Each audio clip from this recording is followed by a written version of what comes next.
আমার আশেপাশে কেমন দেখছেন, খুব দারুণ না? আসলে আমি নিজেই আসলে মানে আসার পর একটা মোহের মধ্যে ঢুকে গিয়েছি। মনে হচ্ছে পুরাটা জায়গার রানী আমি, মানে লাইক আমার কাছে এমন ফিল হচ্ছে।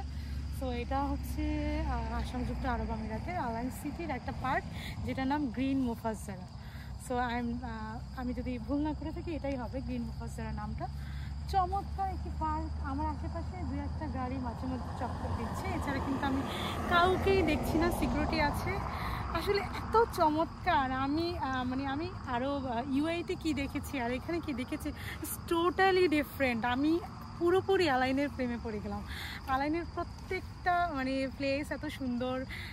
আমি কোথায় চেকিং করেছি জানেন? ওই যে একটা পাহাড় দেখা যাচ্ছে, ওই পাহাড়ের উপরে দেখেন লালের বাতি জ্বলছে, ঠিক সেখানে একটা হোটেলে আমি চেকিং করেছি। এবং হোটেল থেকে আমি প্রায় আধা ঘন্টা ড্রাইভ করে এখানে এসেছি এবং এই পার্কটা দেখছি। এই পার্কটা আসলে অসাধারণ। আপনি এই ঘাসগুলোর কথা বলবেন না, এগুলো সব কিন্তু আর্টিফিশিয়াল। এখানে ঘাস লাগানো হয়েছে এবং প্রতিদিন পানি দেওয়া হয়।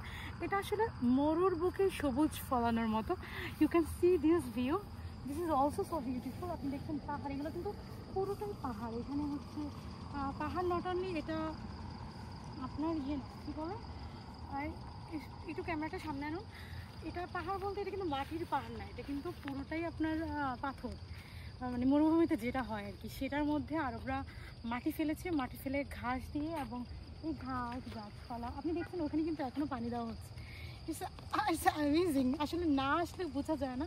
মানুষ আমিরাতে আসে, ঘুরতে আসে, দুবাইয়ের অন্য রূপ দেখে, কিন্তু আমার মনে হচ্ছে I am the luckiest person যে আমি আরেকটু ভিন্ন রূপ দেখেছি। তার জন্য আমার ফ্রেন্ডকে অবশ্যই ধন্যবাদ দিতে হয়। সে না থাকলে হয়তো বা আমার এত সুন্দর জিনিসগুলো দেখা হতো না। So thanks to him. আপনারা যদি আসেন অবশ্যই আসবেন সংযুক্ত আরব আমিরাতে আলাইনে, অবশ্যই ভিজিট করবেন জাবেল হাফিজ। সো এই ছিল আমার ইউটিউব এবং ফেসবুকে, সাথেই থাকুন।